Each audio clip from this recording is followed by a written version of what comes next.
Life can be overwhelming. The other day, I bought a brand new jacket. It was sleek, dark, perfectly fitted. I felt invincible in it. I stepped outside, only for a gust of wind to hurl dust and rain at me, staining it instantly. My mood sank. That feeling of power, of newness, was stripped away in seconds. And for a moment, it felt like everything was pointless. Why bother at all? But then, as I often do, I paused. Not physically, but in my mind. I let the frustration settle, and something interesting happened. I started thinking, really thinking, about what this tiny event meant in the grand cosmic scale of things. See, the Earth has existed for around 4.5 billion years. That's a number so big, it's difficult to actually grasp. For the longest time, this planet spun on its axis, circled the sun, with no one here to care, no one to watch sunsets, hear thunder, or notice a drop of rain on fabric. And then, one day, at some arbitrary point in the middle of all that time, life began. Simple, small, barely noticeable forms of life. Single-celled organisms drifting in oceans that would eventually become continents. Over billions of years, those cells evolved.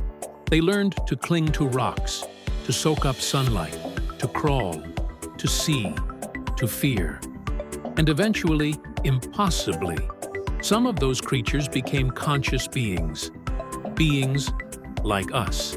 When you think about it, our existence feels suspiciously perfect.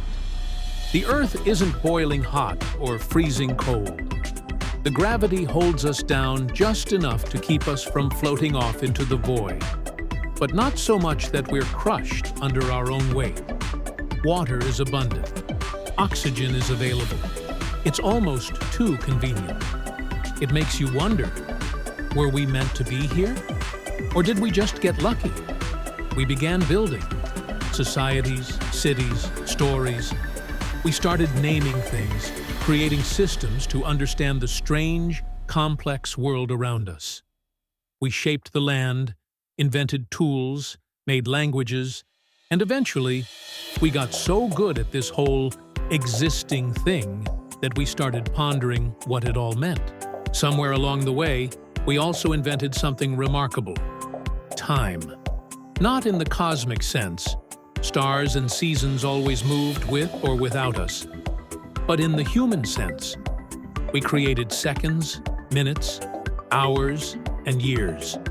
We built clocks and calendars, desperate to measure the unmeasurable. A day is how long it takes the Earth to spin once. A month is roughly how long it takes the moon to orbit us. A year is a full trip around the sun. But those are just milestones we set for ourselves, units we invented to make sense of what's happening around us. The truth is, time doesn't really exist the way we think it does. It's a tool, a lens. And yet, we treat it like a tyrant, one we can never outrun. The average human gets about 78 revolutions around the sun in their lifetime. A number that feels both generous and unfair. But beyond that, 1,000 years? 1,000,000? Our minds aren't built to grasp such stretches. 1,000 years is a long time to us. But it's a blink to the Earth, and an immeasurable nothing to the universe. As much as you and I might think we comprehend the 13.8 billion-year lifespan of the cosmos, we can't. Not really. It's too big, too alien. Our brains evolved to track seasons, not eons. And here's the strange part. In all that vastness, barely anything has happened yet. If the universe were a 24-hour day, we humans only showed up in the final seconds before midnight. All the wars, the art, the heartbreak, the triumphs, everything you and I have ever known or cared about happened in the tiniest sliver of cosmic time. We predict what's coming. We know that our sun, this comforting golden ball in our sky, will eventually swell into a red giant and consume the inner planets, including Earth. That will happen in about 5 billion years, give or take. Our galaxy will collide with the Andromeda Galaxy long before that, reshaping the sky forever. We theorize why the universe is expanding at a rate faster than light. We contemplate the physics of black holes, dark energy, and quantum entanglement. And yet, despite all this, there's one thing we still can't explain: the moment between nothing and something. There was a time before the universe existed where, as far as we can tell, nothing existed. No matter, no light, no space, no time. And then, something. In a fraction of a second, existence burst into being. Matter, energy, laws, forces, a reality. But why? How? No matter how far science advances, we still can't quite touch that instant. And maybe we never will. And here's the philosophical kicker. Maybe it doesn't matter. Maybe it matters only because we're here to wonder about it. We are temporary, delicate things, made of atoms forged in ancient stars. The calcium in your bones, the iron in your blood, all cooked up in massive, dying suns that exploded billions of years before our solar system even existed. In the face of that, a ruined jacket or a bad day seems irrelevant.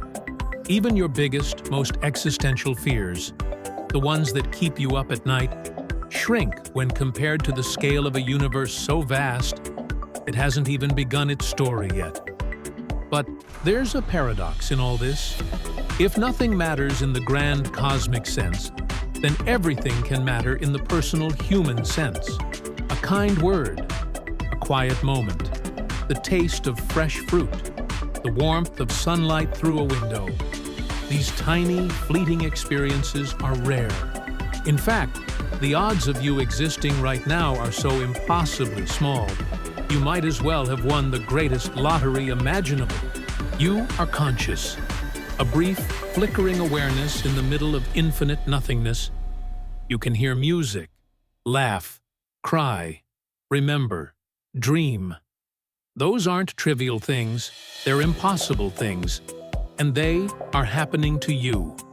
Even though we know the universe is indifferent to us, we still search for meaning. That's our nature. We tell stories. We fall in love. We build. We destroy. We rebuild. We ask why, even when there's no answer. Maybe especially when there's no answer. So when you step in mud, or your plans fall apart, or life feels like an endless series of small defeats, it's okay. It's part of being human. It's part of living in a world that doesn't owe us anything, but still gives us sunsets and the scent of rain and the chance to wonder. Maybe nothing matters in the way we wish it did. Maybe our actions won't echo across the cosmos, but they echo here, in this moment, in your life, in the lives you touch. And maybe, just maybe, that's enough. The universe won't remember your favorite song, or your weird laugh, or the way you feel when you stand at the edge of the ocean. But you will. And isn't that its own kind of miracle? Life is absurd, beautiful, terrifying, and short. We are stardust pretending to be people for a little while. So wear the jacket, step into the rain, let it stain, then laugh at the absurdity of it all. Because what else can you do?